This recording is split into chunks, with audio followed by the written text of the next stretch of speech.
Okay, we have gone live. Let me restart. Okay, as I said, the units.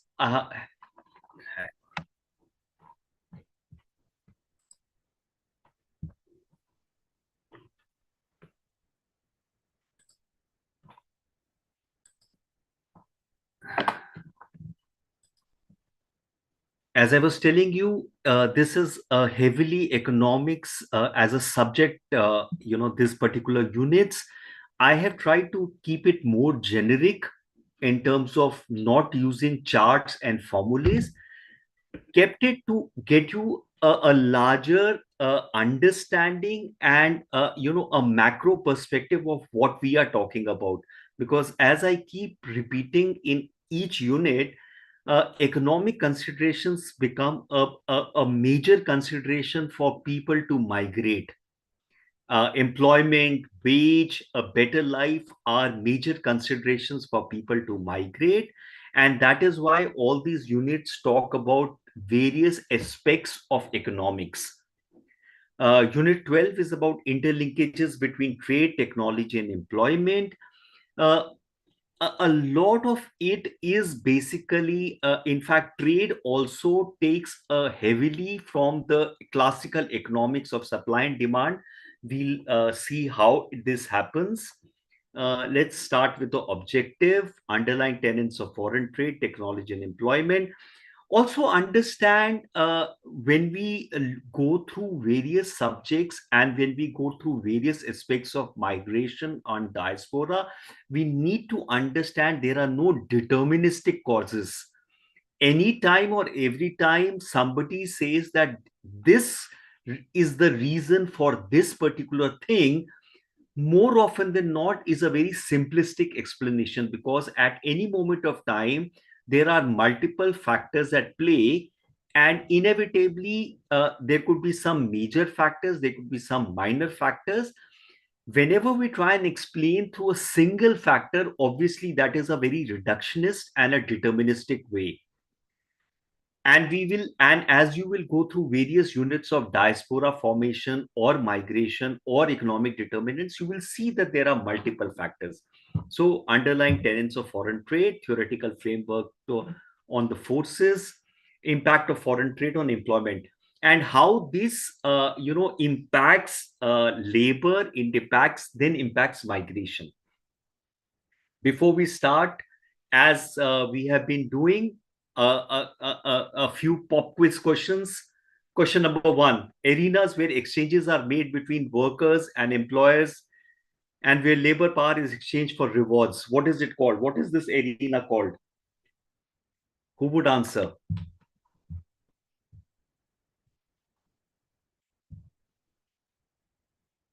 There are arenas where these exchanges are made between workers and employers. What is this arena called? Who would? Labor market. Labor market, absolutely. Labor market is the place where all these exchanges happen. Question number two: what does labor geography study? And you are always free to make a guess. All these pop quizzes I am taking from the earlier units of MDI 007 to keep a tie back to what we have been reading. What does labor geography study? Take a guess. Where laborers are located? Okay. Can you explain it a little further, Aisha? Like where they travel for work. So, Um, so Aisha, it's the relationship between labor, employment, and space. You're very right. much you're very much right in a particular way. Okay, question number three: novels, films, plays, and other creative expression provides us insight into conditions of labor and margin. Is it true or false? True. Absolutely. There have been various films, say, for example, films in the 80s talked about trade unions.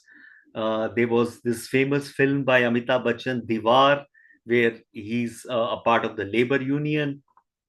What is an agent and participant in historical, social, political, and cultural currents and processes of society, and both shapes and is shaped by them?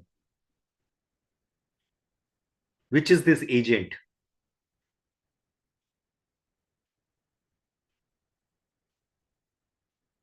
Take a guess. Core and periphery. What, Praful? Core and periphery. Uh, Agent. I'm talking about an agent. Agent. Market, maybe.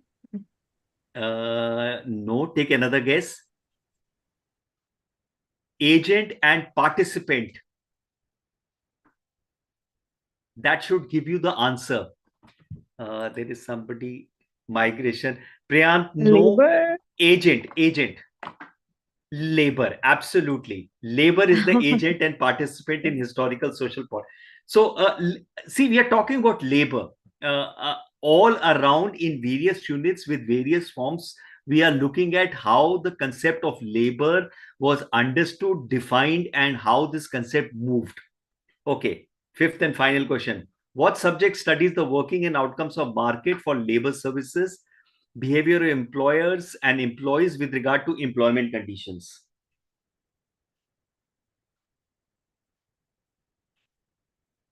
Take a guess.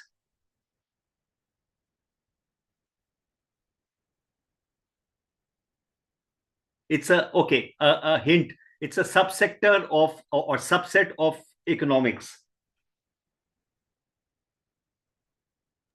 Neoclassical economics. Neoclassical economics is a theory in a way. Uh, when I say a Labor economics. Karthike, again, it's a subset of economics.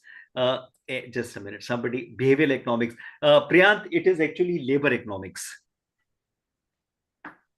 The working of the market for labor. So that should be the cue. Market for labor services and behavior of employers and employees, because the arena where employers and employees work is the labor market. So the subject studying the working and the outcome of the market is labor economics. So see, again, as I said, these are some ways we do a tie back is to our earlier units. Let me reiterate, the idea is to get an overview about the labor and how the employment, wage, and the economics understand labor.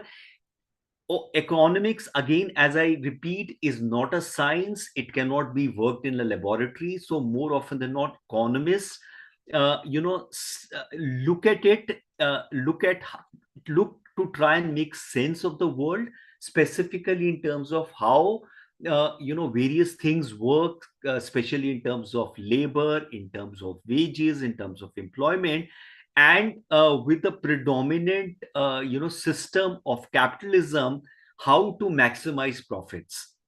So that's how it is. So let's come to the subject of trade, technology, and employment. Some basic concepts: foreign trade, economic exchange of capital, goods, and services. What is free trade? By which there takes place a free exchange of goods and services. Also understand the initial aspects of trade were similar to classical economics. The economists felt that a free trade, basically a supply and demand, will set the market, will increase employment, will increase development. What we had also seen in the last unit of theories of underdevelopment and theories of unequal exchange, we do realize that the classical economics of supply and demand actually do not work in the real world, because there are a lot of other factors which come into it.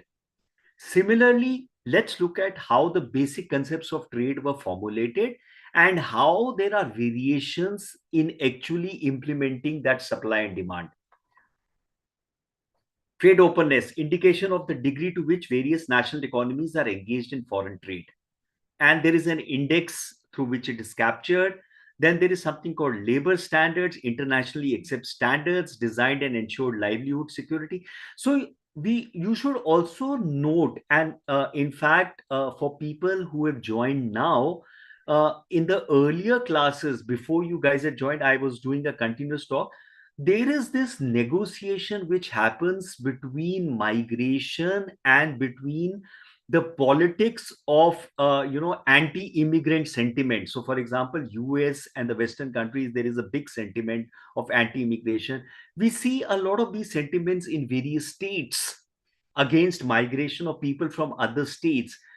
So while there is one place where there is a politics of identity and politics against migration, an economic consideration makes migration also a necessity. And there is this large negotiation between this politics and this economics. So US, for all that anti-immigrant, needs migrants because their economy cannot, or the Western nations' economies cannot run without migration, because most of the menial jobs or the low skilled jobs are done by the migrant. In fact, the US high skilled jobs are also done by the migrants. So it's a very interesting negotiation that needs to happen, and that is why one needs to understand that academics is more about looking at perspectives rather than figuring out what is right and what is wrong. And typically, labor standards are set by ILO, International Labor Organization, in setting standards through both conventions and recommendations.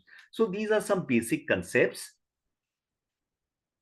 Earliest notions of foreign trade based on the principle of comparative advantage, put forward by David Ricardo, is determined by India, for example, assuming the fact has a large production of cotton and has got a skilled set of people in cotton manufacture, and inevitably the comparative advantage India would have is in handicrafts or things made out of cotton. That's an example. So what they said was nations will have comparative advantage, and inevitably based on the comparative advantage you trade. Now this is a concept which is typically based out of the traditional economy of barter system. I have something which I will trade for, which you would want, and you have something I will trade for something that I want. Now only thing is that the whole trading system is based in money. So Ricardo talked about comparative advantage. Classical trade theory postulates the conditions of perfectly competitive markets. Remember, I told you supply and demand. Free trade between two nations stimulate economic growth by way of generating a. Classical economic theory also talked about supply and demand, which will lead to full employment and an equilibrium in the market. And inevitably, remember, all these theories came at a particular time. In the situation of flexible goods and labor market, any opening of economics to foreign trade would result in shifting of labor from protected to where the countries have comparative advantage. So that is how the theories were. And these, again, as I said, these theories were contextual in terms of a particular time.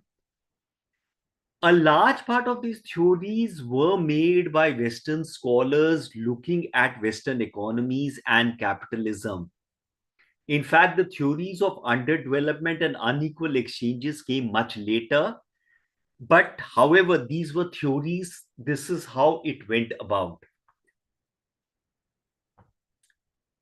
However, it may always not always be a panacea for economic problems of developing economies, as because, as I said, trade related development outcomes depend on a lot of factors. In fact, as I told you at the starting, there is never one deterministic factor which influence anything. There are always multiple factors. It is simplistic or reductionist to pick up one factor and says this was the reason for this particular thing. The nature of commodity, and then we had seen from the last unit in terms of unequal exchange, theory of unequal exchange, how there is a core and a periphery, and inevitably the core exploits the periphery, and more of the developing or the underdeveloped countries are in the periphery, and their prime importance is in terms of primary products, whereas the core looks at secondary and tertiary.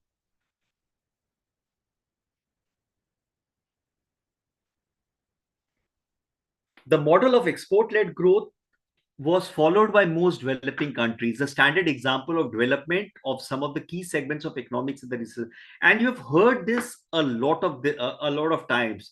Countries say export-led growth. Now we will look at the fact how this export-led growth as a mantra has, advantages and at the same time certain pitfalls. Now, it is known that trade based development has significant implications for workers in terms of nature of employment, earning levels, wage inequality related with acquisition of skills, because inevitably, what is being traded, how is it being traded, what does that trade lead to? Is it a replacement? Is it what is it? With an increase in trade, there takes place an increase in demand for products of various industries, which lead to emergence of new employment. Assuming the fact that the trade is happening in goods. So, for example, if India is only exporting wheat, then it could be possible that more and more people will get into agriculture to get more wheat. Or what would happen is rather than have that adequate wheat supply for local subsistence, there would be this greed to try and get more foreign exchange in terms of, and we have seen this, how in fact export bans or import bans affects domestic politics and the inflation and the prices of local commodities. For example, I was reading somewhere that during the Lok Sabha elections, there was a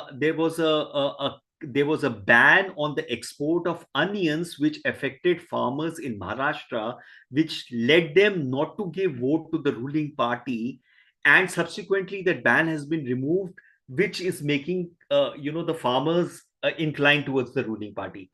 So all this, also remember, there is politics behind a whole lot of economics, and they work together.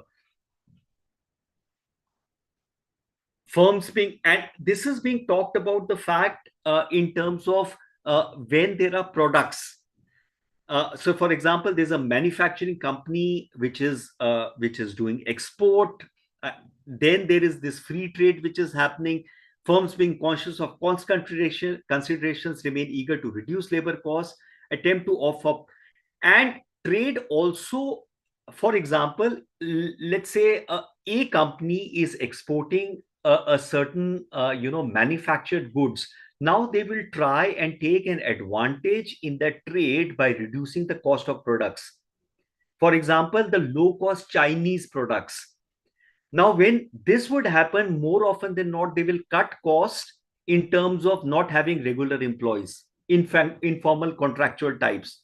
Employment relations will go down because firms will try to maximize, from the labor to try and reduce costs. Suitable working patterns are evolved for employment of Bangladesh and the manufacturing, the cotton manufacturing or the fashion industry, where feminization of workflows has happened. India, a lot of places where textile manufacturing is happening, they would prefer to employ women and give them lower wages.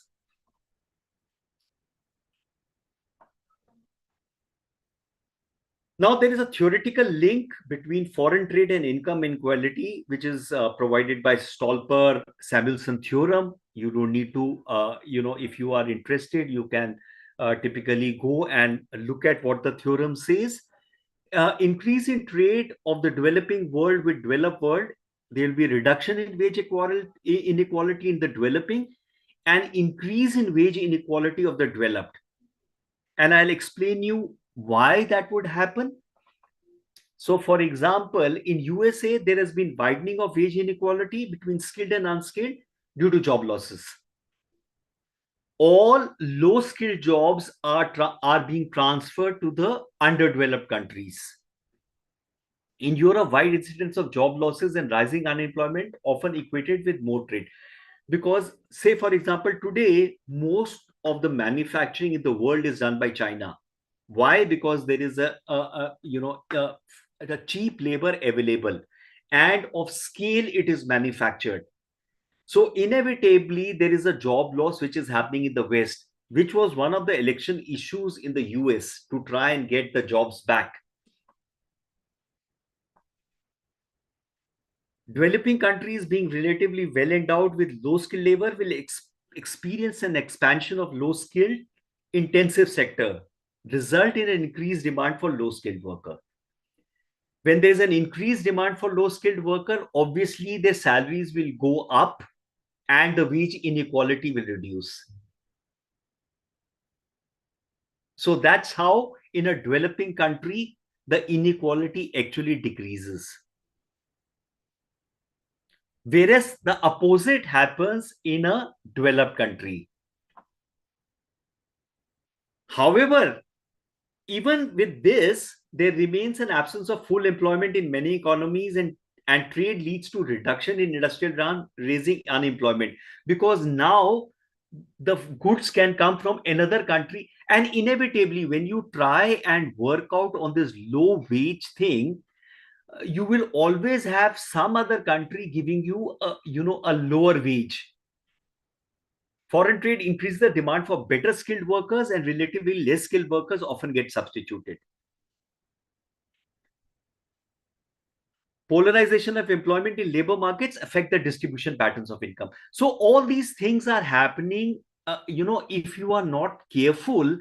So what is being traded, what is, and, how does that trade affect the local industry, the workers, the wages, the wage inequality, and, the general politics around.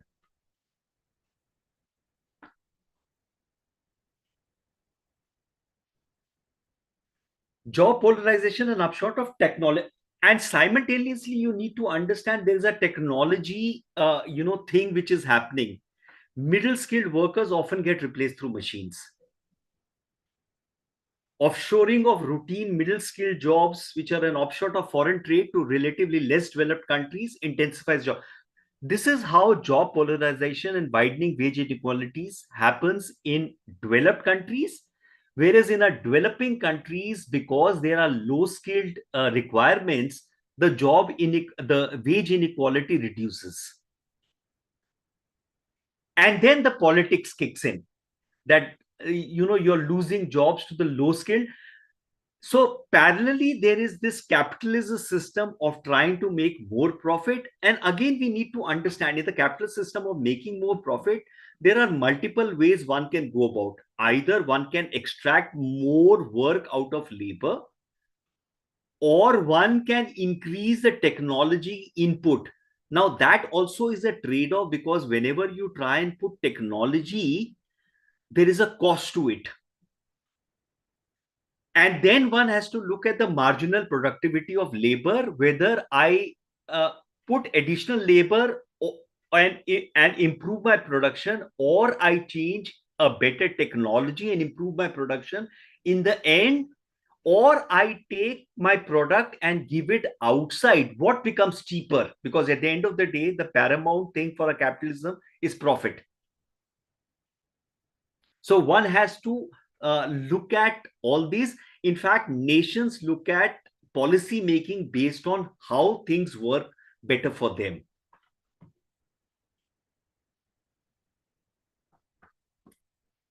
So the organization which looks at trade is or trade related issues is called the World Trade Organization. WTO does not look at labor related issues. Labor related issues is looked by the international labor organizations. WTO was earlier called GATT, General Agreement on Tariffs and Trade. Since then, it has been an instrument in strengthening the market economy and free trade. The objectives of WTO is free trade. Now, we need to also understand in free trade could actually work against the developing countries, because more often than not, the developing countries can offer primary products, whereas the developed countries have developed products which they would like to, or technologies or products which might be obsolete out there, try and dump it into the developing countries. So free trade comes with its own riders. WTO does not directly regulate labor standards. Though labor-related issues intersect with trade policy, but WTO's role is not about labor; it is about trade. Now, when the role is not about labor, inevitably the labor takes a back seat. WTO focuses on trade liberalization, reducing tariffs, and eliminating non-trade barriers to trade. Why do countries put trade tariffs? To protect domestic industries. So, for example, US is putting high tariffs onto Chinese goods to try and protect the American industries. For example, India has got certain trade tariffs on foreign goods to try and protect Indian industries. So, in fact, one of the things of relations between India and US, the incumbent president is talking about high tariffs by India on US products. India needs to protect its domestic industries by putting some tariffs. However, these goals can sometimes conflict with the protection of workers' rights and labor standards. Look at the fact a free trade will have all kinds of consequences. Assuming the fact that a developing country like India wants to export something but is uncompetitive, so it wants to export with the least possible price, what will be the thing which will get pushed? The wages. And if the wages gets pushed, that means the labor rights are being taken for a ride. Some argue that lower trade barriers and increased competition leads to race to the bottom practices. Countries with weak labor laws attract businesses, poor working condition, exploitation of workers. So now you balance between trade and labor rights. Because if you look at labor rights, then obviously it comes at a cost. So as I kept telling you, there is this negotiation which has to be done between trade, between employment, between labor rights, etc., etc.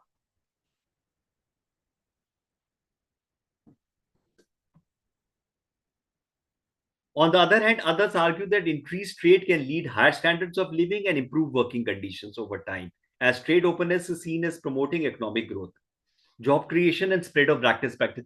This is also a very debatable topic because in this particular sentence, it does not specify what kind of trade.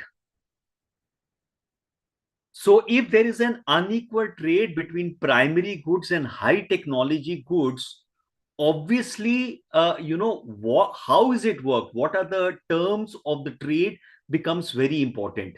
This statement is a very generic statement because when you start looking at what is the trade happening, what kind of trade is happening, what are the terms of the trade, then there are more issues which come out. So, for example, ILO sets conventions on variety of workers' rights, growing recognitions for coordination between trade policy and labor standards, because inevitably, if trade is being put as a priority area, then labor rights a lot of times are given a pass. Trade policy should reflect minimum labor standards to ensure trade does not lead to exploitation. Because we also need to understand if, for example, there was this big hue and cry about this international chains using child labor for manufacturing because that lowers costs. There was this major pushback by activists and organizations that or this company should cut out child labor, because at the end of the day, when you are a human being, there has to be some parameters in terms of human rights, in terms of ethics, in terms of morality.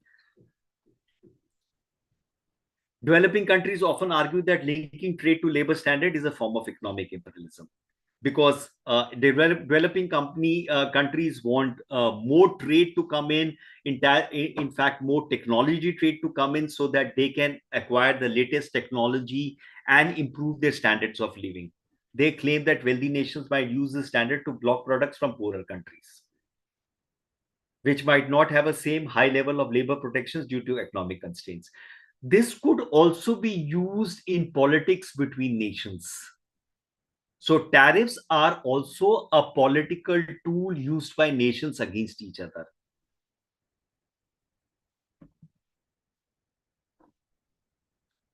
A growing concern in the role of global supply chains in perpetuating poor labor conditions in low-wage country. Because at the end of the day, global supply chains look at profit. They don't care how that profit come. Obviously, it leads to uh, poor labor conditions, which a lot of activists say it's wrong. The same thing what we talk about in human trafficking. Human trafficking leads to poor working conditions. They are used as bonded labor. One could argue ethically it is, or and morally it is wrong, because at the end of the day, if you are making a person slave, then it's not right. The capitalist system looks at profit. They say we don't care how you use your people. So all these negotiations are happening. While WTO does not directly regulate labor, corporate social responsibility increase pressure and hold companies accountable for their supply chain. So, in techniques of production and employment, you can have two techniques. You can either have a capital intensive technique or a labor intensive technique. For example, India as a labor surplus country could, a sensible thing might be to look at labor intensive industries, because then you have adequate labor to use. For example, Manrega is an example of labor intensive techniques where you are developing community assets using labor. Uh, More often than not, capital intensive technologies are used because technology is considered synonymous with techniques of production. Large amount of capital in the production process considered to be indispensable for accelerating the process of growth. So more often than not, it is assumed that capital and technology leads to faster growth. It's called the capital intensive. The second is labor intensive, involves a large usage of labor vis-a-vis given quantity of capital. It facilitates raising of output with this with same amount of capital with the application of great amount of labor. So as I said, Manrega is an example of labor intensive production technique. So there can be three techniques: labor absorbing, labor augmenting, and labor displacing. More often than not, a high technology is a labor displacing technique. So you a nation or a company can decide on which technique to use. All these three techniques are there. Framework of competitive labor and product market. In the short run, technology change must always remain high skill based. Whenever technology comes in, there is always high skill. Increase firm demands for high skilled workers in compared to a demand for low skilled worker. You are getting in newer technologies, obviously you want a high skill. When computers were introduced, now the basic requirement is for working of computers, working of spreadsheets, working of PowerPoint. Obviously the skill level has to be better. Now in this, trade unions have a role to play. When technical changes gets introduced, difficult situations emerge in trade unions. So if you notice, now there are fewer talks of trade unions. In the 80s and 90s, there were a lot of talks of trade unions. Now technology, now that's again, it's a devil and the deep sea kind of situation. Technology needed for industry to remain competitive. Sometimes it is possible to retrain and retain workforce. Unless technology is not brought in, industries are not competitive. But if technology gets in, less people are used, or there is retraining or reskilling may not happen, retrenchment of workers happening. Trade unions are supposed to protect the interest of the workers, and this has also led to reduction in tenured employment. You will hear a lot about contractual staff now coming in at a lot of places. And hence there is the general resistance of trade unions to the introduction of new technology changes, because inevitably there is a matter of movement which happens where more better skills are required, reskilling is required. Now, introduction of trade liberalization under broad structural adjustment program, Indian economy witnessed easy. Around the 90s, this particularly thing happened. MNCs came in to invest in India, exposed the Indian firms with greater competition from the world. These firms had to introduce technology, shun their extra manpower, reducing trade. And we've seen the movement of trade unions. In fact, there is a lot of Amazon is particularly, there's a big fight for, they are trying to stop trade unions. The American law talks about having a trade union. And we see a lot of times, for example, Zomato are trying to form, Zomato employees, these gig workers are trying to form trade unions. Foreign trade influences technology change by following ways: domestic firms to innovate, facilitate technology diffusion through transmission of relevant information, opportunities for learning from observation. So every time foreign trade happens and a new product comes in, now you are perforce, either you innovate or you learn, trainings are done, direct access to better technology through import of intermediate and capital goods. What China did was, China did a lot of reverse engineering. They imported this high tech, did reverse engineering, and then brought in substitutes. In fact, that's one of the ways China leapfrogged the technology market. It may lead to relocation of market shares in the favor of most productive firms. Obviously, in economics also, there is the survival of the fittest and the smartest, adopt skill-based new technology. The technology changes in generally, the imported ones link specifically to foreign trade or foreign direct investment, arises options within. They may sometimes, the developing countries actually have a latecomers advantage, because then the technology has already matured to a particular place before it comes to the developing countries. Remember, the technology also does not mature immediately. Whenever a new technology comes, it takes time for it to mature. And all technologies do not succeed. For example, in the media industry, there was the CD drive, there was the Blu-ray, there is the Bluetooth. There are all these technologies. Incidentally, the Blu-ray did not survive. Now you will not even get a CD because Wi-Fi has come in. You have, fiber optics. Technology development also happens in over a period of time, and it is obviously capital intensive. There is also exists the scope of technology spillover to the domestic firm through import and FDI, foreign direct investment, may attain technology catch-up by substituting, replacing outdated technology. In export sectors, besides developing new businesses, now trade does affect you in terms of you have access to different technologies, and there is always a better technology. For example, in agriculture sector, there is a technology available for taking care of stubble. Obviously, it's an expensive technology. Obviously, it takes time for the farmers to come to a new technology. As I was explaining to you last time, with agriculture technology like combined harvester, it has led to the problem of stubble, because stubble was not there before the combined harvester came in. So technology has its own side effects. Building of capabilities and competitiveness embodied in equipment may be in the form of training, expertise, or introduction to new software. May help improve production, efficiency, reduce cost, improve quality, or lessen environment. It could also increase environment pollution, as we have seen in case of the agriculture technology. Is now this transfer of technology is generally horizontal and not vertical. So what is this horizontal and vertical? Horizontal, established technology, you take it and move it to the developing world.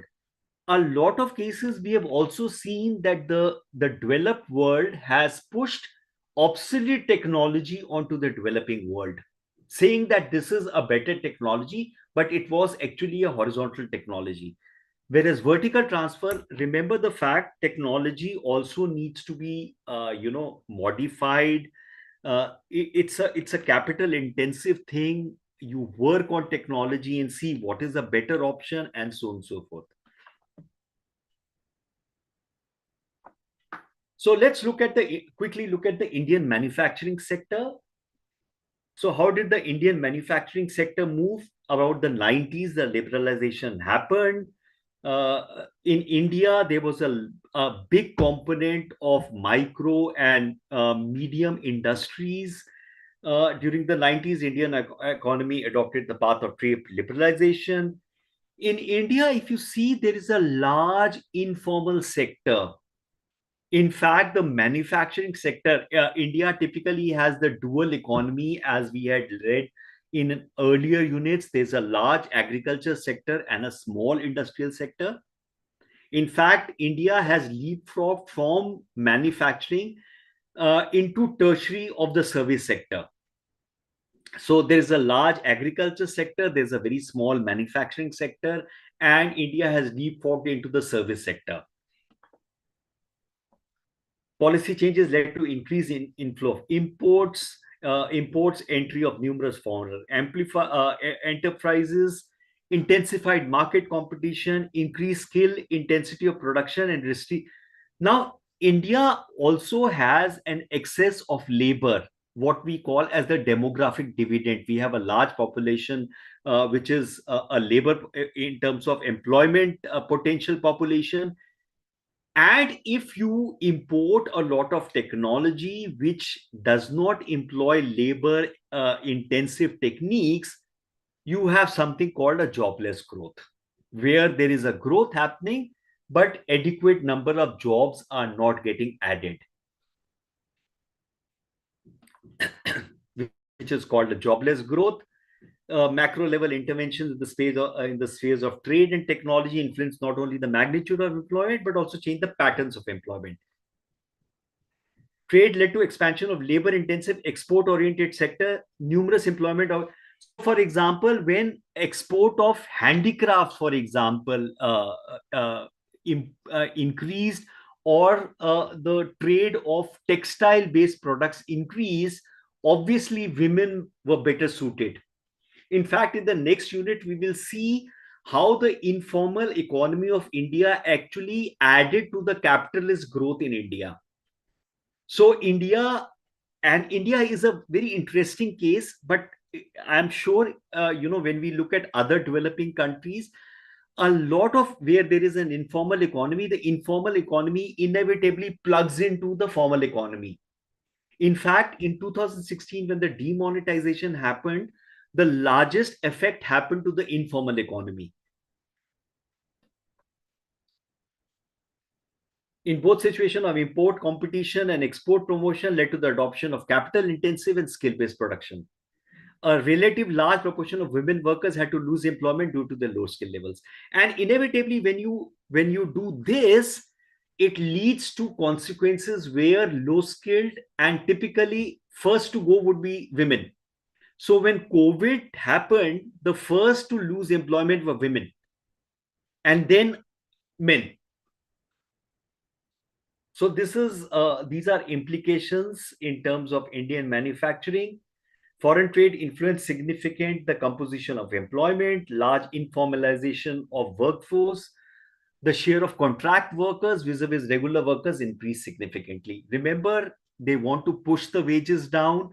When they want to push the wages down, in fact, the whole Agniveer scheme is an informalization of workforce in the army. So now they are saying that a certain percentage, these 4 years they will train and then they will plug into the. So this is the natural movement which is happening. If you see in the US army is composed of a lot of contractors. Contractors do not have a regular employment. When they don't have a regular employment, there is no question of pensions, there is no question of additional benefits. So that reduces the wages. Okay, let's sum up. We are very much on time. Notions of foreign trade were based on principles of comparative advantage, not always via panacea, because we have seen from the earlier units, theories of unequal exchange and theories of underdevelopment. The trade also depends on the fact what is being traded, how it is being traded, what are the the currencies in which they are traded, and this trade then leads to other consequences like contractualization, informalization, losing of employment, and so on and so forth. There are some references in the unit. Darren, technical changes, inequality, and labor market. Berman, bound and machine, implications of skill-based technology changes. And yet we need to understand the fact that as we see, technology will continue to improve. And that is where the challenge comes for a nation, how to skill its workforce. And between education and skill, so there are multiple, things which the nation works out. For example, vocational based education, and so on and so forth. So these are some of the things. Let me switch on my video. But I would like to put some light on the time frame for development of economic concepts, classical. Yes, Priyant, what do you want to say? I am sorry, I saw your chat now. Priyant, what would you like to say? Please, is Priyant? Yeah, Priyant is there. Priyant, what would you like to share? I would like you to put some light on the time frame for development of economic concepts, classical economic development. So, how trade unions like FICCI adapt to protect workers in an era of globalized market and technology change. So, Domingos, inevitably, as I said, these are negotiations which need to work out.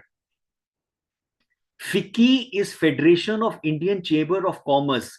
They are an industry organization. They are not a labor organization. Now there is a negotiation between industry organization, and so it depends on how the national politics or the focus is there. Say for example, as I said, let's look at a construction industry. Who Most of the construction industry is in the informal workforce. There is no union to it. Most of the gig industry today has no unions. Now, in the absence of unions, who is taking care of the workers? For example, if you notice, there was a couple of accidents with the Zomato gig workers, and then there was a lot of screaming and shouting in the social media by normal people, which led to a certain amount of changes which was done by Zomato. I'm giving a name because I read this case study. I was going through it. So now what has happened is the trade unions kind of have taken a back seat, because trade unions were normally associated with industries.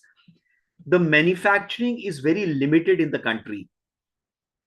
There is a large gig economy. Now, those are not represented by any unions. They are trying to make unions. Remember, it's a process. Trade unions took many years before they came in the industry. FICCI is an industry organization which lobbies with the government for better options for the industry or better deals for the industry. We have also seen in a trade related scenario, the countries who trade want to get a better deal. In that process, sometimes the labor takes a back seat. Domingos? Yes, sir. So, Karthike, what you rightly said is AICTU, BMS, and AITUCU, which is affiliated with individual political parties. Now, that's where also some amount of political ideology comes into the picture. So, for example, when the farmer agitation was happening and the farm unions were agitating, there were certain farm unions who were ideologically aligned with different parties which refused to back. So those politics also comes into it. So there is all kinds of negotiations which happen. It's not a very straightforward deal. Sir, if I may ask a follow-up question. Yes, Karthik. Uh, so why are trade unions viewed so negatively in India? Because you see, abroad I've seen most of the professions are unionized, like the police, the journalists, and so many different professions. They have proper unions which ask for better wages, maternity leave, and so many other benefits. Yes, we do have those, but we don't have trade unions in terms of Okay, professional right. jobs here in India. Yeah. Karthik, let me explain this with an analogy. Why is welfareism considered to be freebies? Karthik? uh, Sir, I believe quite the opposite. I No, don't see them as freebies. Yeah. no. So Yeah. understand one thing: narratives are set. So narratives are set by people or organizations with motives. So for example, and there are historical context to it. So for example, when computerization started in this country, the trade unions opposed computerizations because they felt that the computerizations will lead to job loss. Hmm. Now what, and railways was one of the first places where computerization happened. The railway trade unions was dead against computerizations, but somehow it came about. Now also we need to understand India is a huge country and a very diverse country, and unless conversations do not happen enough in terms of discussion, see, that's where think tanks, academics, universities are supposed to be doing these discussions to be able to understand perspectives. Now what is happening is, in the absence of these discussions and perspectives, policies are steamrolled. Now when Hmm. policies are steamrolled, inevitably it benefits something, it is advantageous to something. Now there is not enough conversation which is happening. Correct. Democracies typically should have more conversations before things happen. Hmm. Now what typically has happened historically is that they you have seen a certain amount of narration which says that democracies are bad for development. Why? Because democracies lead to a lot of the argumentative Indian. Yeah. So now what has happened is, so there is a viewpoint of some people who feel that the Chinese model is better than the Indian model, because one party system, you know, if they have to do something, they will do something, rather than the complex discussion which happens out here. Now each has its advantages. Democracy has its advantages in the sense, when you go through discussions, new things come out. So Indeed. when the 80s and the 90s, when the trade unions played resistance to everything, there was this narrative things about trade unions being traditional, being backward, being not able to understand, Hmm. became a narrative, and people felt that trade unions are a deterrence rather than helping progress. Okay. And simultaneously the politics went that way. You see the diminishing role of the left parties, because worldwide there is a move towards right. Yeah. Correct, sir. And that is where academics, think tanks, institutions come in to explain the multiple perspectives. And in the absence of multiple perspectives, you are not able to get, what are the goods and bad, because nothing is good and nothing is bad. Everything has its consequences and effects. Every policy that you make would have certain pitfalls, and one has to look at the pitfall. And listen, these are not science based things. You study something, you come out with something as a policy, because this is not done in a lab but with done with actual people. Obviously there'll be failings, and that is why corrections are done. But Hmm. in the absence of discussions, inevitably you take a particular path and everybody justifies and says that is the right path. We Yeah. see human affairs are much more complicated and nuanced rather than straight good or bad. And that's why I keep saying that academics is not about good and bad, right or wrong. These are multiple perspectives of how to see things. Karthike? Thank you, sir. Thank you. Just adding on to that, US versus, India versus China model of development. Huh, Amartya Sen has argued in his book Development as Freedom huh, that you won't find any famines in a democracy, huh. but you can find those in Correct. dictatorial regimes Correct, like correct. China. See, each particular political spectrum has its again, as I said, has its advantages and disadvantages. Democracy, more often than not, is able to negotiate with multiple perspectives rather than steamroll a particular thought. So that's why democracy becomes a very viable, and Indian democracy becomes a very viable, because there are so many divergent viewpoints, and then you are supposed to negotiate and come forward. So it becomes a very robust thing. However, there are debates against or for also, and as I said, everybody is right in their own in their own way and understanding.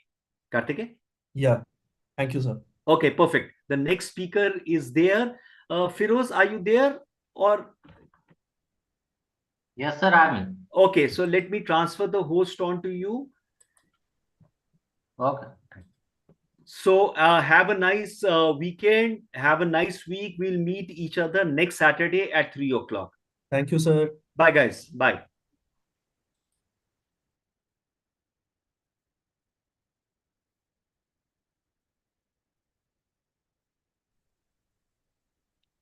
Good afternoon, everyone. Feroz, shall we start? Good Yes, afternoon. Annie. I have made you co-host, so you can now share your PPT. Okay.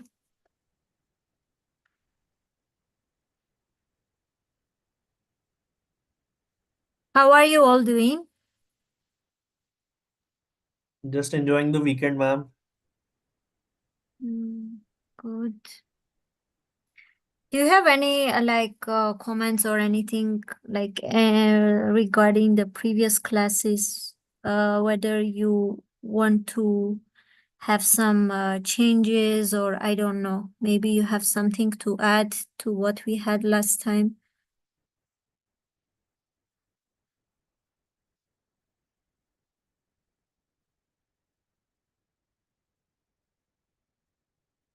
Okay. If not, then it's unfortunate that I was not there in your last class and I couldn't see what you were discussing in this, what you were discussing with sir in the previous class. Now, I hope you will be able to shift your mind from the last one to the previous one to this lecture, which will be on the politics of migration governance. So last time we discussed together the economy. Before that, we discussed the demographic various dynamics, also the economic dynamics, and etc. And today we'll try to see what is the general concept of politics of migration governance. For that reason, we'll try to understand. Oh, I made some. Just ignore it. But we'll try to just go through the main objectives, which will be how to understand what migration governance is, or we'll try to understand what it is, the instruments of migration regime, the impact of politics on immigration and emigration, and we'll also just have a look on the challenges to migration governance. As you notice, these two main key words in the entire lecture will be on the immigration and emigration, and I hope some of you, I know that you are already like working professionals. Perhaps you already know the difference between all these terms, but just in case I put it there so that you will again have a look on it. Like emigration, the act of departing or exiting from one state to settle in another state. Immigration is the opposite of that, which is a process by which non-nationals move into a country for the purpose of settlement. And just in case, like mixed migration will be a mixed movement. It can be defined as flows of people traveling together, generally in an irregular manner, over the same routes and using the same means of transport, but for different reasons. The men, women, and children traveling in this manner often have either been forced from their homes by armed conflict or persecution, or are on the move in search of a better life. And then we'll also, the next one, I will just go to this. The non-refoulement is a principle which said that no contracting state shall expel or return a refugee in any manner whatsoever to the frontiers or territories where his life or freedom would be threatened on account of his race, religion, nationality, membership of a particular social group, or political opinion. So this is it, but let's go to another, like one of the other key let's say, point in this entire debate on the policy and the the conceptual overview for what we will have is the non-traditional security challenge. The entire the governance, migration governance, is based on this. Let's put it this way: the non-traditional security. Because like it plays a significant role, first of all, for the development of humanity. And we all know that we already discussed that migration is not a new phenomena, etc. And the critical challenge here is to the non-traditional security when we are forming the governance, the politics of migration. Especially after the Second World War, the First World War, and during and after the Cold War also, in the modern period, most of the countries, they faced this challenge, and they understood that the significance of peaceful cooperation over conflicts, importance of human rights over violence, and the relevance of sustainable development over exploitative development is crucial. And we came to this non-traditional security as a concept which advances, like you say itself, from traditional security. Traditional security, when we are talking about it, we mean the hard power, armament, territorial security. But when we are talking about the non-traditional security, then we understand basically the human development, considering the environment, energy, food, health, migration, and community issues as well. And the human population, as it increases, these challenges to non-traditional security, they also increase. Therefore, the politics of migration government, it started playing a crucial role in managing the entire migration process, which was also related or associated with the countries of origin, or the home countries, sorry. And when we are going to the conceptual overview of the entire governance of the migration politics, I would like to bring up this the International Organization for Migration here, and how it looks at it is that the combined frameworks of legal norms, laws and regulations, policies and traditions, as well as organizational structures that can be subnational, national, regional, and international on various levels, and the relevant processes that shape and regulate states' approaches with regard to migration in all its forms, addressing rights and responsibilities and promoting international cooperation. This is what you can find in the IOM. The reference is from there only, and therefore we can also notice that the migration governance framework of IOM, it considers to incorporate all the levels, not only the national or regional level, but also subnational, international level.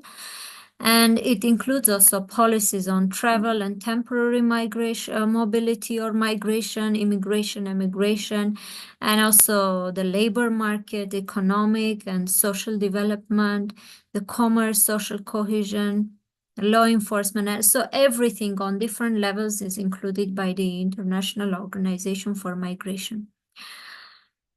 But when we are coming to this is an important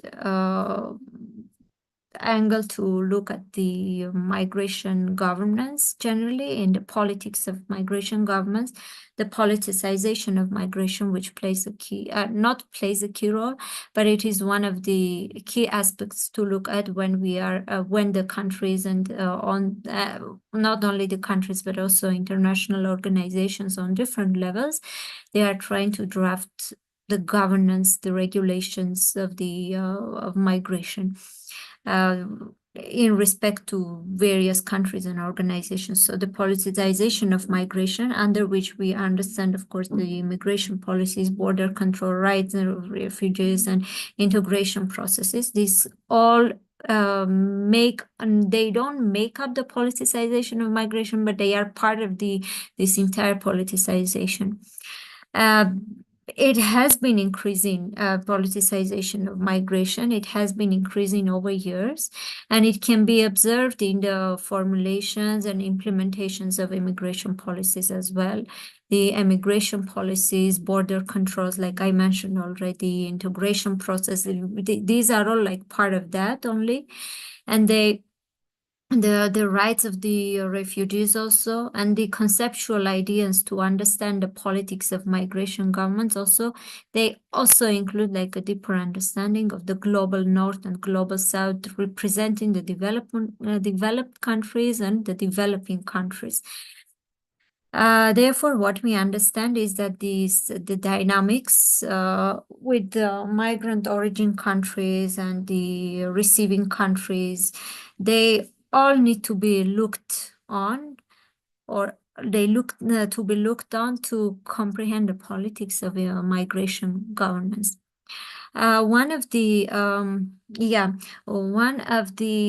scholars, he looked at the politics of migration governments, and what he expresses is also an important aspect to look at. When he's talking about the migration governments, he writes that there is a need to be understood that through the complex interplay between the institutions, political economy, post-colonialism, neo-colonialism, and all those forces that develop social inequalities. The politics of migration, as he notices, is influenced by the structural factors, including symbolic power and discursive resources, technologies of government, and conduits of money and violence, as well as intersectional inequalities such as race, class, gender, age, sexuality, and disability. And when we are trying to understand migration governance, intricacies of global migration governance are important to go like to understand it like the more deeply what it is comprised of. And I mentioned here like the state actors and non-state actors. It is very important, like I mentioned before, also on different levels, but not only on different levels. It should be there should be an interplay between state actors and non-state actors. There should always be a feedback from non-state actors while drafting or while having governance or regulations on migration, on movements, immigration. There should be some feedback from non-state actors as well, while the state actors are drafting all this. And like I mentioned, the global governance is the best possible solution to overcome challenges posed to the world community. Why? Because every country faces different challenges.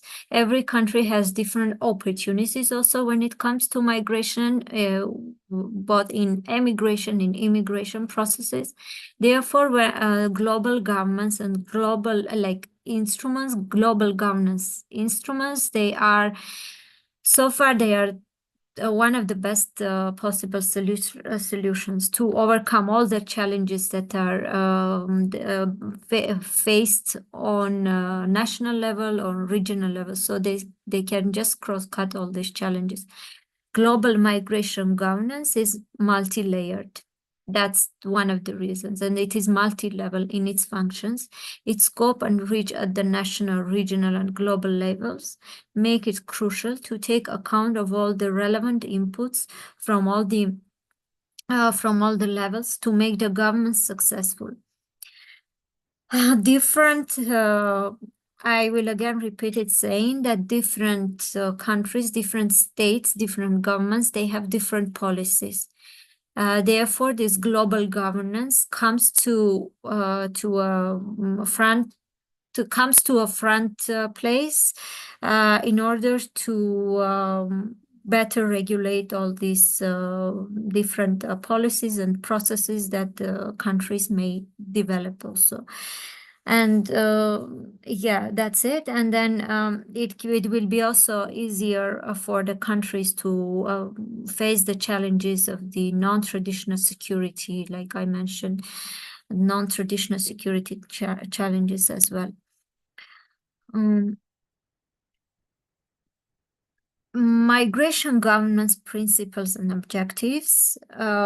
We talked about the concept, the general concept, the general overview. And when we are talking about the principles, there are three main principles that are developed by the IOM, Migration Governance Framework. And these three objectives are adherence to international standards and fulfillment of migrants' rights, evidence and whole of government approaches to migration governance, strong partnerships to support governance.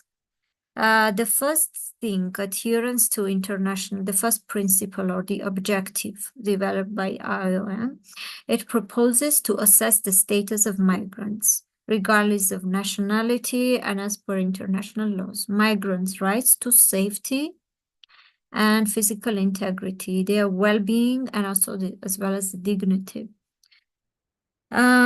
These rights also, they relate to their family reunification, their residency, citizenship. All these things are comprised within within the first principle. When talking about the second principle, that is the evidence and the whole of government approaches to migration governance, this one is basically it is related to institutional and legal regulatory frameworks, and these are proposed through analysis of transparency and coherence in migration management. In this regard, it should also be mentioned that good migration policies, they take account of all ministries with responsibilities touching on the movement of people so that the broader interests of countries can be advanced. Again, we are talking about the global organizations. They are for cross-cutting all the challenges or the, excuse me, can you hear me? Hello? Yes, you're Yeah, audible. okay, because Yes. in my computer it was showing like low connection, that's why. Okay, fine. So the third one, strong partnership to support migration governance. This is again related to the previous slide when I was talking about the non-state actors as well, to bring non-state actors into the entire governance process to get feedback from them as well, while the states are trying to draft any rule or regularities regarding the migration processes. So the main the goal of this principle or the objective is to cooperate on migration-related issues with the non-state actors. That is like the cooperation between state and non-state actors, civil societies, and various NGOs, private sector as well. They can fall under this this objective, this principle. I just gave other objectives that can be also taken account, but those three objectives that I mentioned, they were the main principles, but these three can also be taken account as complementary objectives.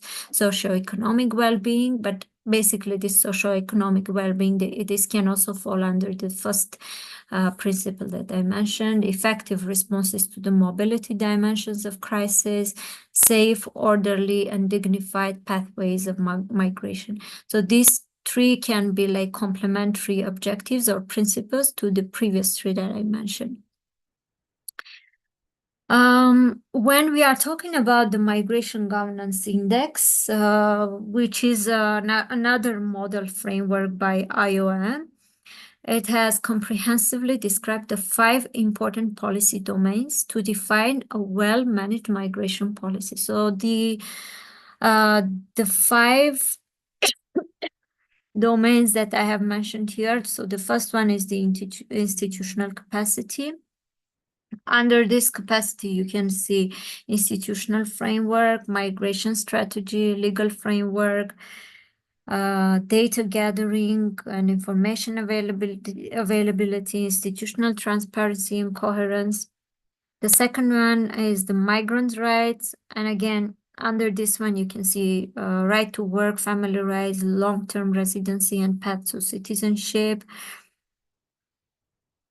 The third one is the safe and orderly migration. And under that, you can see border control and enforcement, admission eligibility criteria, labor migration. Again, you can see under labor migration, student migration, bilateral migrant remittances, labor migration management. Yeah, so this one is, the fifth one is the regional and international cooperation and other partnerships. Yeah, so these are the main policy areas, and then we are going to the global migration regime, under which we will talk about the instruments of migration regime. But in this, within this, I would like to mention this one of the scholars, Nicholas Van Heer, who defined migration regime as the national and international body of law, regulations, institutions, and also policy dealing with the movement of people. So this is one of the known definitions or conceptual understanding of what migration regime is. And we should understand also that states rules governing the departure of citizens and the entry of newcomers, their policies for the integration or assimilation of immigrants, and the efforts of international organizations to manage and give order to migration come under the rubric of the migration regime. All these things, they come under this. So within this, we will talk about I'll just mention about the instruments of migration regime. And these are basically the international treaties, international conventions on various aspects of international migration. Those can be on refugees, on migrant workers, on sustainable development, why not? And many other aspects are covered within the instruments of migration regime, legal framework, that is the legal framework developed by within international organizations. So Refugee Convention, which was signed in 1951, this is on the refugee, on the aspect of refugee challenges or issues or problems. The second one is the protocol relating to the status of refugees, which was signed in 1967. As for the Refugee Convention, it is also known as the Convention relating to the status of refugees, and it is one of the most important legal documents that governs all the laws and regulations which are related to the refugees in most part of the world. It is you can understand that this is a multilateral treaty, and it was already ratified by 145 countries, state governments. And people living outside their home countries who are unable or they are unwilling to return home because of well-founded fear or persecution, they are defined as refugees. The second one, the convention, the Refugee Convention,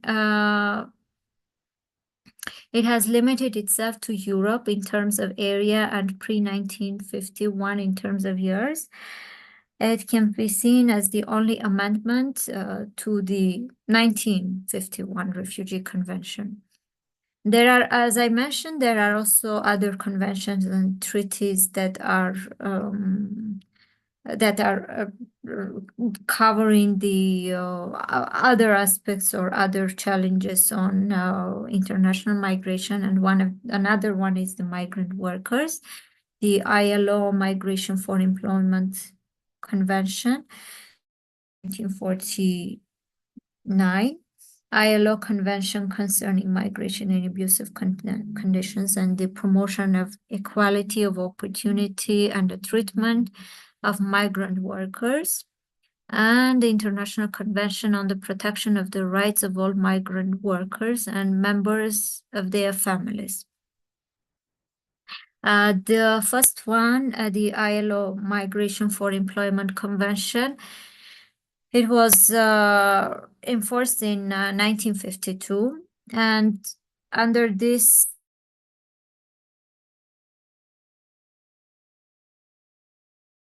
emigration and immigration.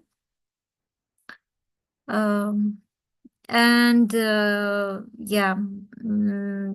information which is related to the conditions of work, livelihood of migrants to the International Labour Organization whenever it is requested by the organization as such. The second convention that I mentioned, it was signed in 1975, but it was enforced ratified, we can say that way, in 1978.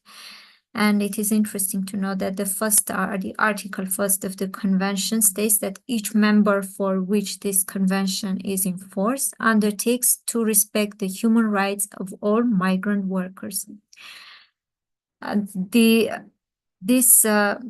There is also another mentioning about the trafficking here, but there is a different legal instrument on trafficking as well. A 1990 International Convention on the Protection of Rights of all Migrant Workers and Members of Their Families. It's generally recognizing the vulnerability of migrant workers and their families because of their absence from their state of origin to their presence in the state of employment.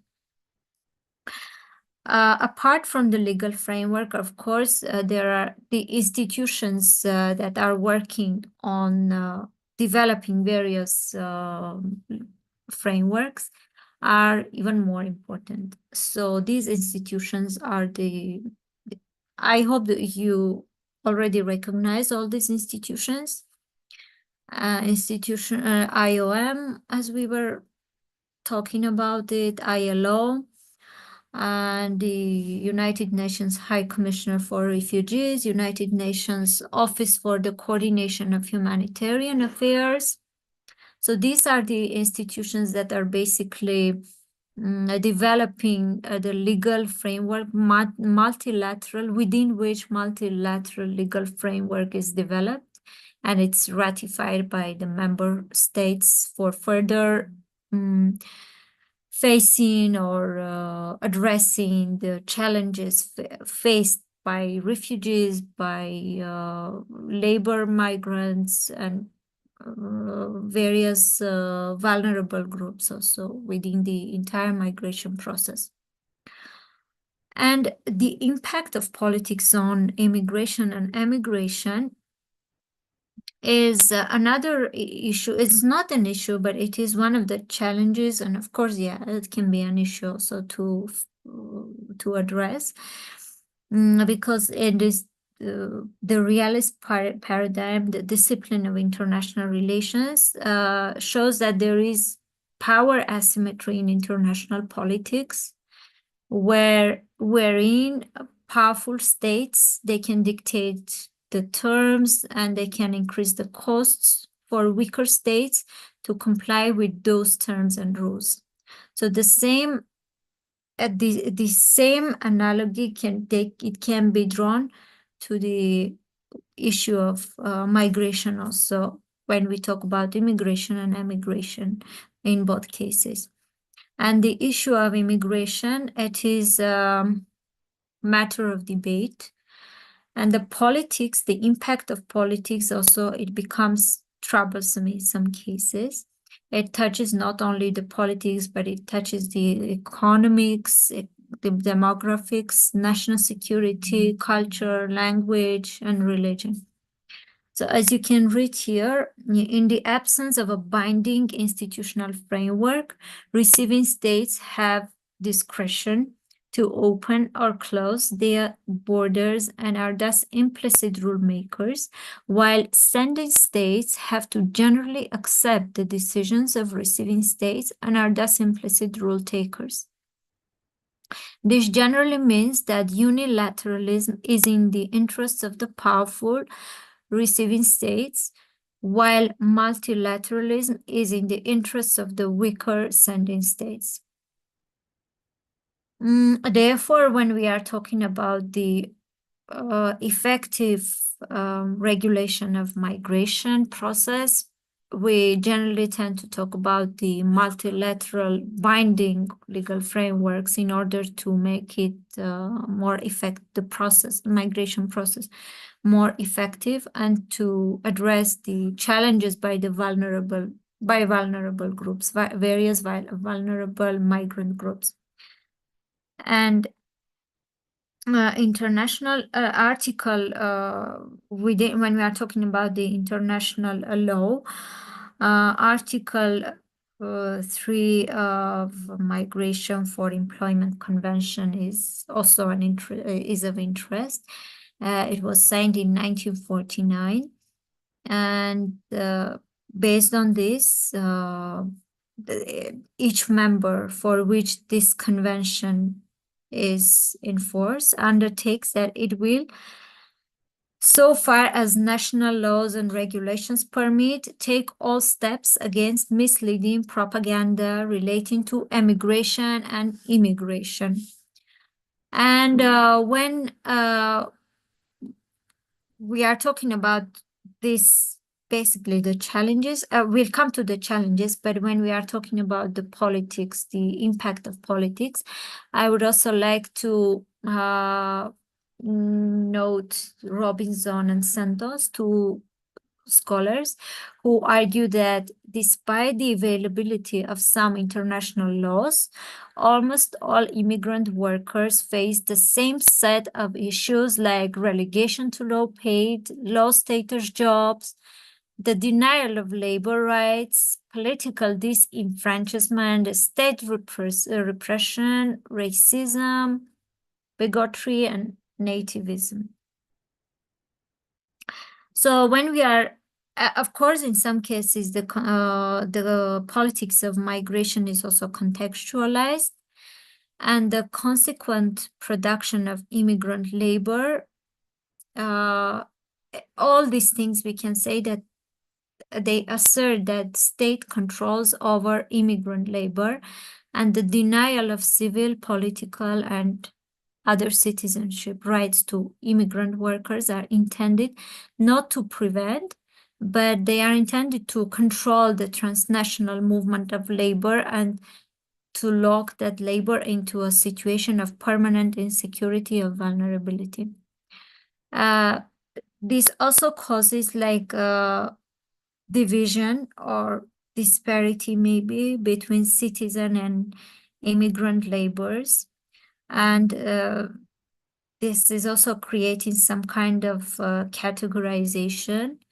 When we were earlier, we were talking about the colonial period, the racial and casteism and racial discriminations. Perhaps nowadays these new categories of citizen and immigrant, these categories, politicized categories, they can also become to an extent creation of various discriminations. Therefore, the challenges to migration governance, they can be various.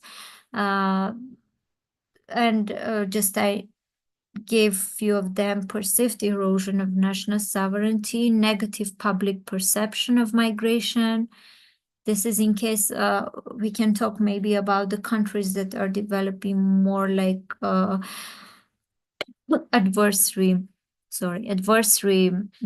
legal, not legal, but politics, national politics against migrants, and they are affecting the public opinion in this case, or lack of international cooperation on multilateral platforms also can be another challenge to migration governance. And of course, institutional apathy.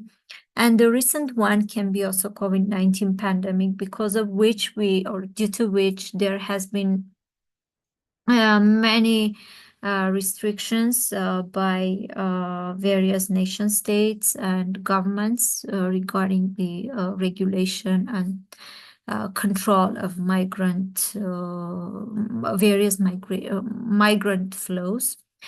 Maybe this is it. We just had an overview of what the instruments, the institutions, the challenges, the general conceptual idea, conceptual understanding of what that can be. And then, of course, when summing up, we should understand that global governance of migration is the need of the hour to enhance human security, economic security, and political stability worldwide. So maybe this is it. If you have anything to say or to add, please do so.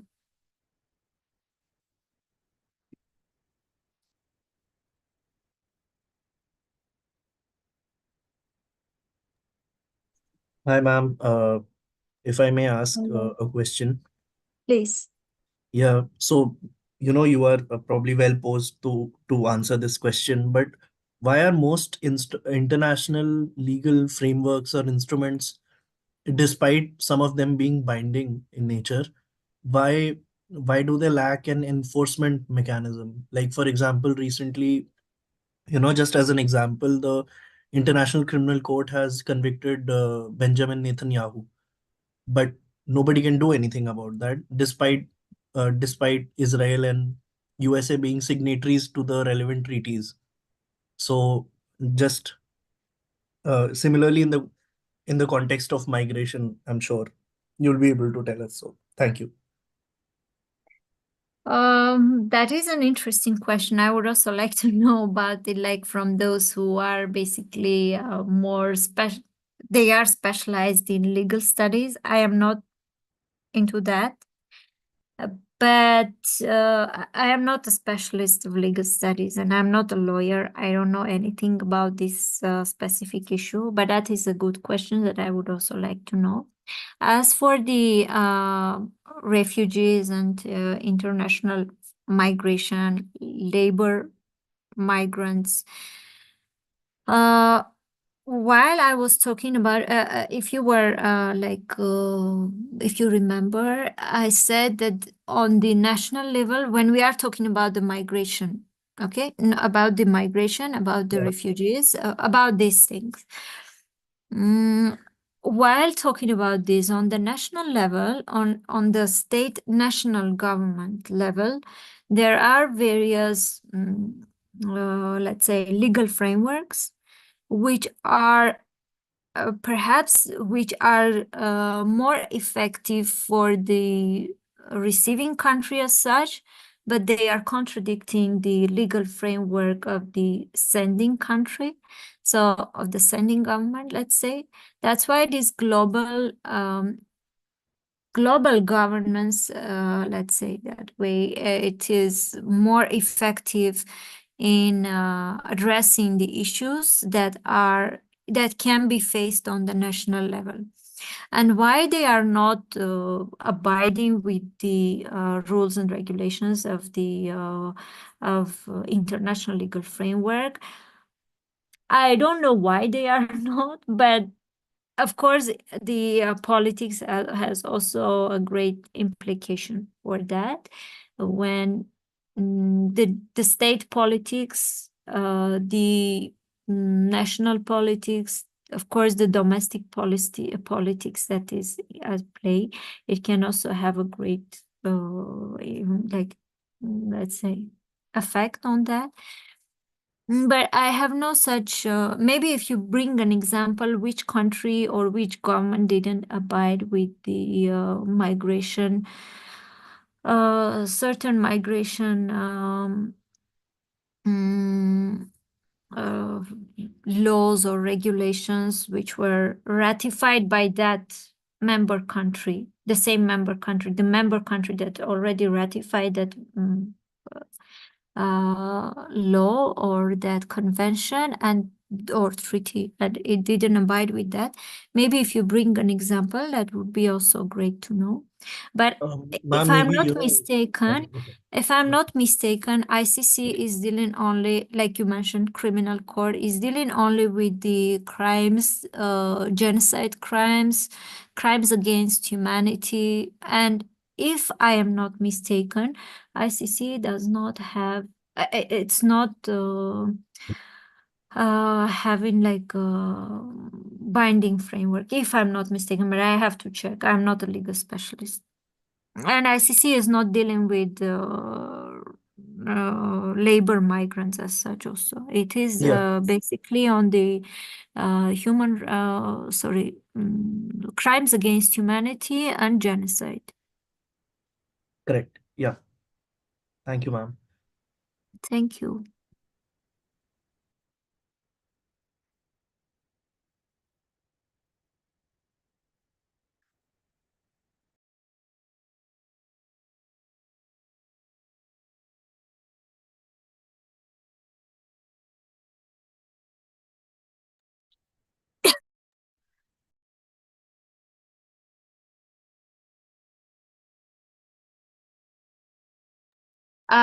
On the very first class, I remember that some of you were working with ILO, if I'm not mistaken. So if you have some experience to share, how ILO, as you are coming from there, maybe you can also share your experience, what challenges you face there as an organization, or perhaps what's your objectives, or do you have anything new to say about that? Maybe that would be also interesting.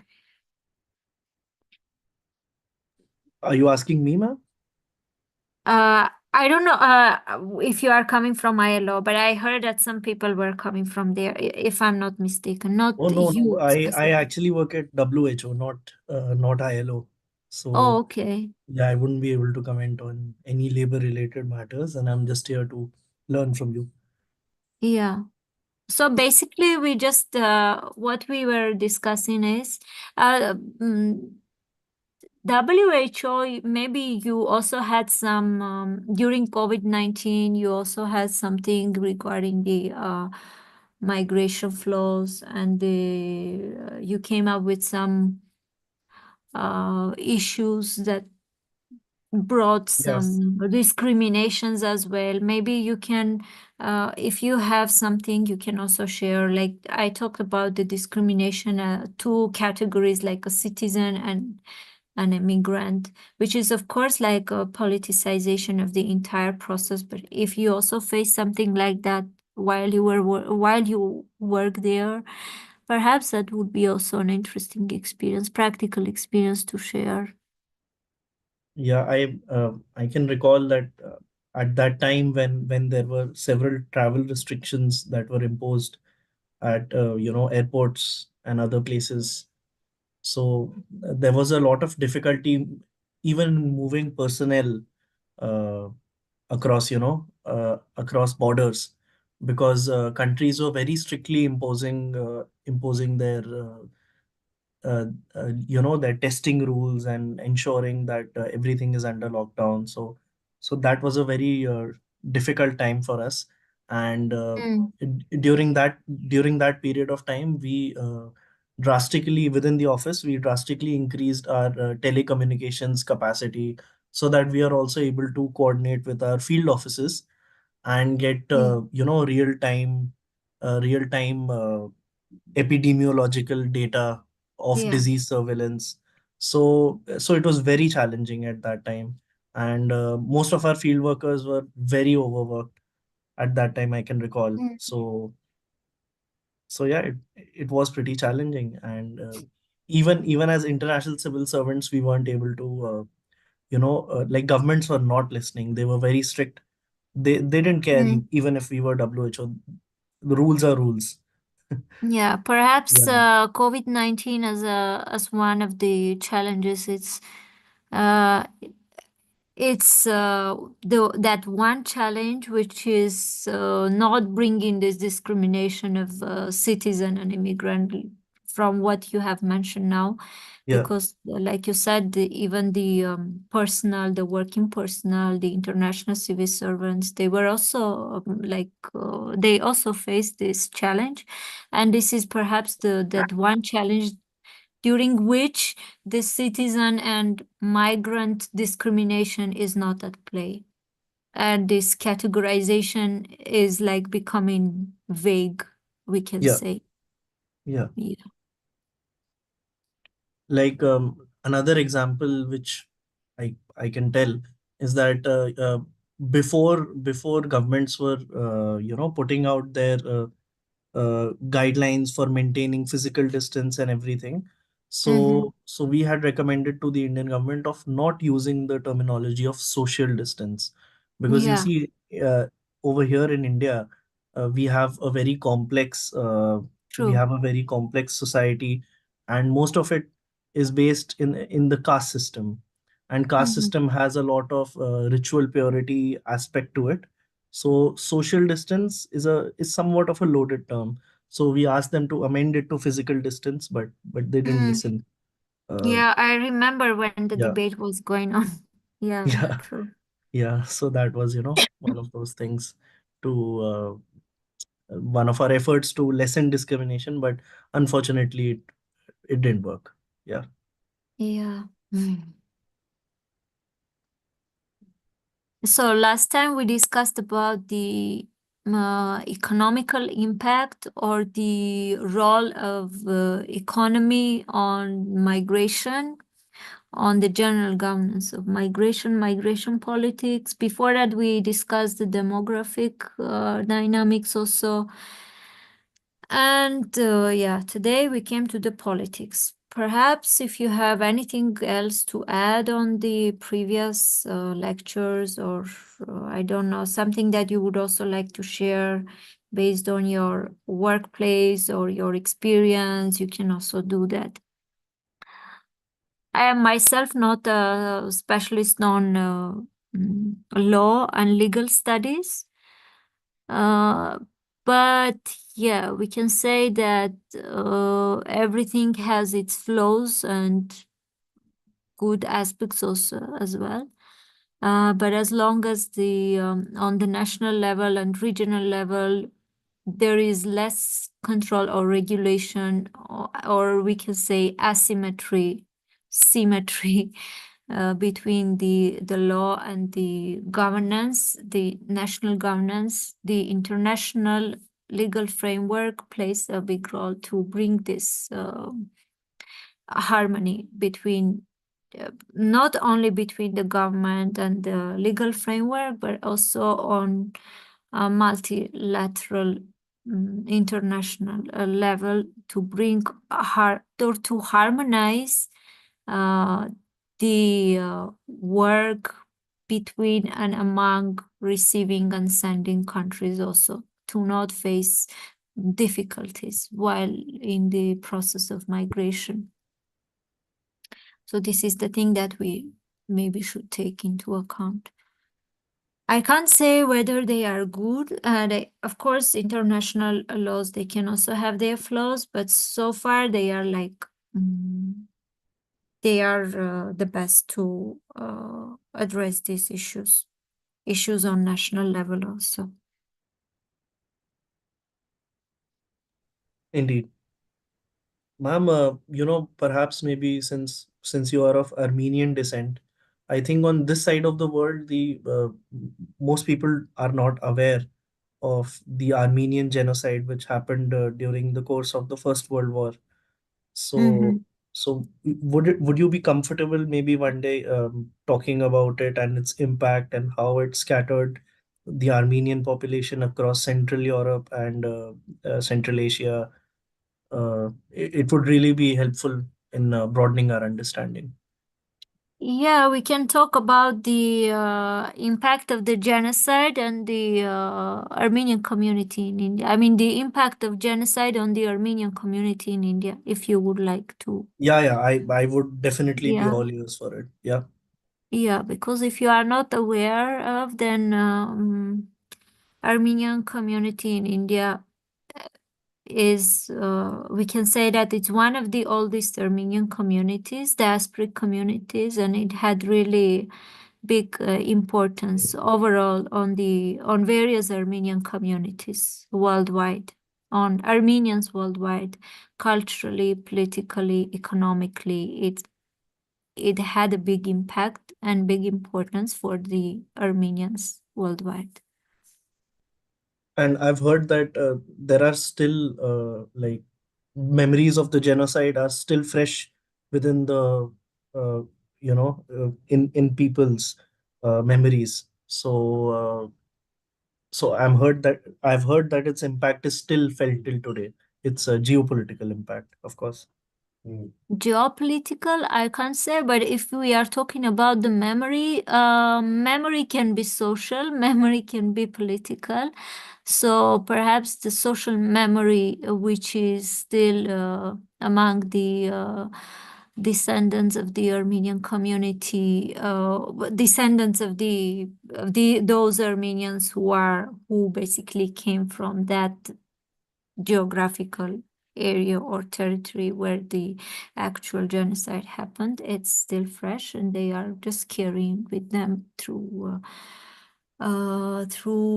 generations. But the memory also has, I mean, it's a very complex phenomena. When we are talking about the memory, memory has a political aspect, it has a social aspect, it has a cultural aspect. So we can discuss about the memory in general also, how the memories are affecting, or how the memories are generally formed and formulated also. That is also an interesting thing, in fact. Because like based on my cursory understanding of what has happened uh, during the course of the Armenian genocide, a similar violent transfer of population also happened in India when partition happened, when India and Yeah. Pakistan were Mm. created. Yeah. And so please understand where my usage of the term memory is coming from. That even over here, 3 generations have passed since that tragedy has happened, but Yeah. memories of that tragedy have existed in the subsequent generations. So in that sense, I meant it. Yeah. Yeah. I understand. Yeah, that's true. Thank you, man. Yeah, we can discuss about that also if we have time. We Yeah. can like have some if we have some extra hour, or I don't know, we can discuss. That would really be great. Thank you. Because memories, they are not only there. You should understand that memories are not only like preserved, let's say, but memories, they can also be created. So there are various ways of looking the entire politics of memory. Wow, that's a Yeah, really that's nice way. Yeah. that's really a different completely different thing within all this. Even diaspora studies also. There is a lot of literature on the politics of memory also, and there is also a politics of forgetting. There is this phrase also, when you are creating memory, but on the other hand, you are trying to develop a politics, domestic politics or national politics, to forget the memory. So there is another politics of that also, like for politics of memory, politics of forgetting, and politics of remembering also. There is like politics of remembering within the politics of memory. So overall, it is a very complex concept that can be talked on and on and on. Yeah. Yeah.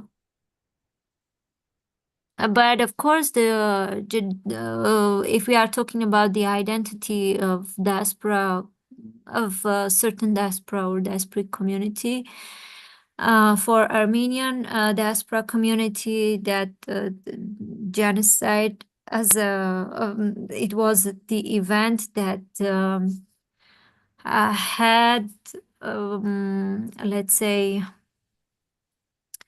that was a critical moment for reforming for the reconstruction of the Armenian identity overall. So before that, that's why when generally, even me, when I'm talking about the diasporas, Armenian diaspora, we can divide it into different.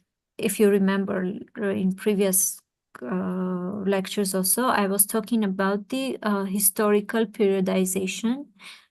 We can also talk about the political periodization, but when we are talking about historical one, we can generally we divide it before genocide, the genocide period, and after genocide. So genocide was that critical moment that developed new features, new characteristics for the Armenian identity, for the self-preservation, and for the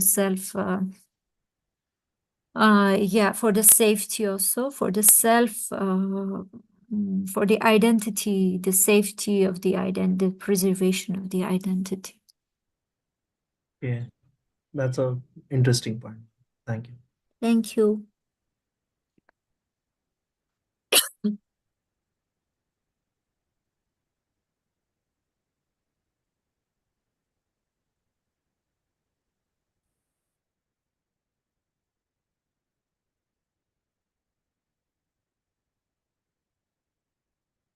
Domingos is also from India.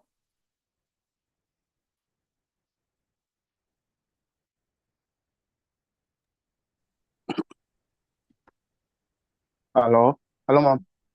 Yeah, I was just wondering if this name Domingos. Yes, I'm from Mozambique. Okay, okay. Yes. Yeah, nice to meet you. Nice to meet you, ma'am. Mhm. How are you, ma'am?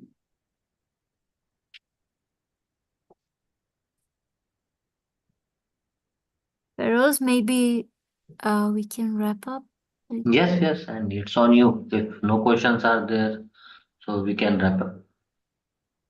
Domingos, are you a consulate staff here in Delhi? I am in Delhi. Okay, okay. So you work with the consulate?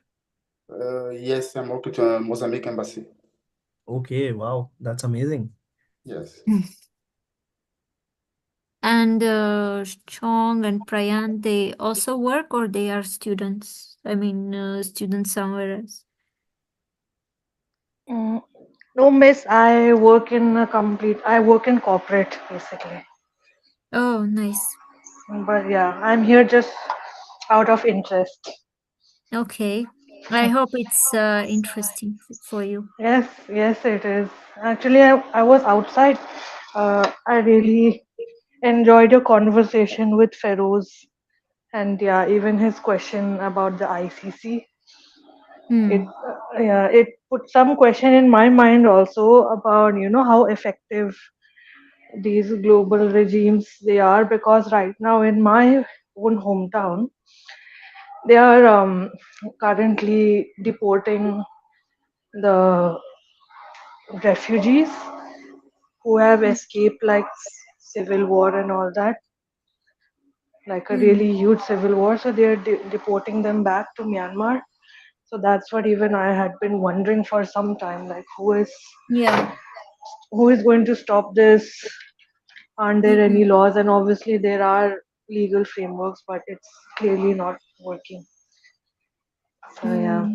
Yeah. but yeah, enjoying the Yeah, but the conversation. yeah, Mhm. but the entire point of all these international legal frameworks is to answer the uh the Mhm. vulnerabilities and to the human rights violations also, not only the refugees human rights violations as well. So Yes. I'm not maybe are you working also on that within those sphere or this sphere or not? I'm not sure. Uh, Maybe we should. Actually, I'm in CSR, so Mm, we do work with local communities, but like there's a lot of, like, because of work, a lot mm, of our politics, a lot of what we think, we have to hold them back. But yeah, we are exposed to a lot of communities on the fringes of the country. yeah, that's the if you remember, the entire point is also about the cooperation between state and non-state actors, Yes. between for developing national governance Hmm. regulations also. So the non-state actors like NGOs, various corporate companies Hmm. also, they play a big role, and their feedback should be taken into account. So in many cases, maybe it's also on the uh,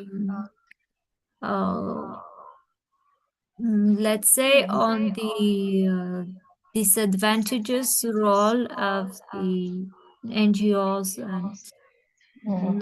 civil society organizations also, which Yeah. brings this, yeah.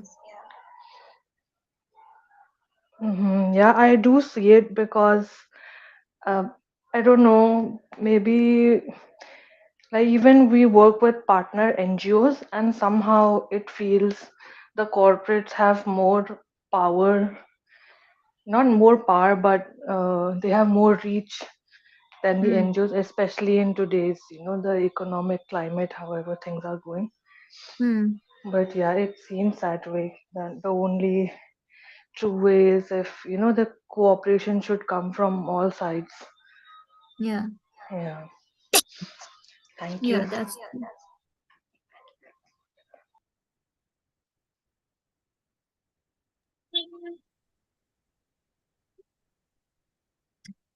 Okay, if anyone want to ask anything or anything you want to discuss, so or else we can wrap up. Yeah, maybe. Okay, so guys, we'll meet you on tomorrow for the next class. Okay, Thank you, Dr. Annie. Thank you, Feroz.